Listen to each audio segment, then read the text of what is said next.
Ano kaya yung pakiramdam ng salubungin ng bagong taon ng walang kausap, walang kayakap, walang naghihintay? Grabe, tahimik dito sa taas. Mas tahimik pa kaysa sa utak ko na pagod na pagod ng mag-ingay.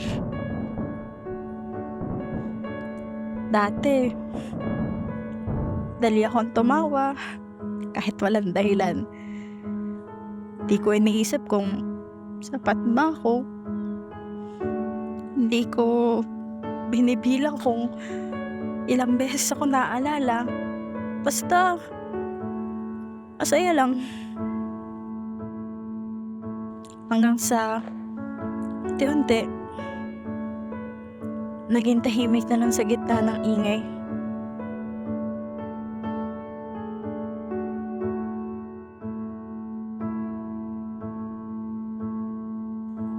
Naririnig, pero di pinapakinggan. Dumating na lang yung araw na nawawala na ako. Minsan napapatanong ko sa sarili ko kung ano ba kulang sa akin. Gusto ko lang naman maging tulad nila. Masaya. Walang luha sa kanilang mga mata.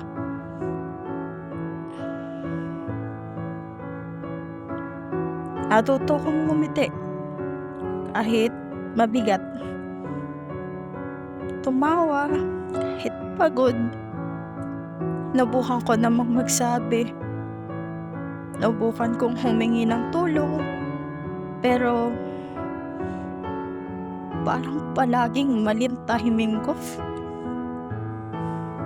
Di ko gustong mawala. Di ko gustong mamatay. Ang hiling ko lang naman, pumigil ang sakit eh.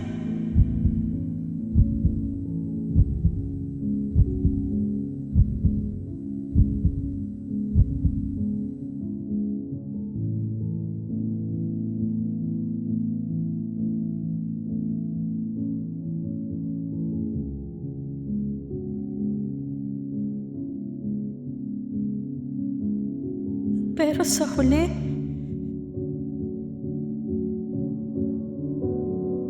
ganito pala pakiramdam kapag may humawak sa'yo bago ka tuluyang bumitaw. Ganito pala ang pakiramdam na di ka nag-iisa, na ang mananatili ay isa ring anyo ng tapang.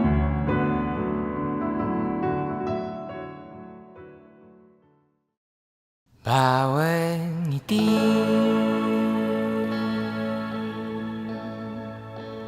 bawat luha, bawat gising,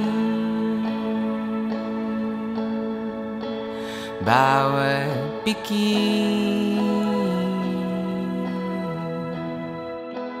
bawat hangin na tinatanggap, bawat bugat.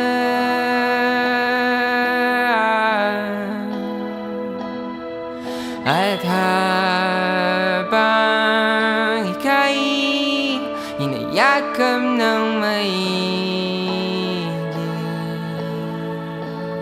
dito ka na lang.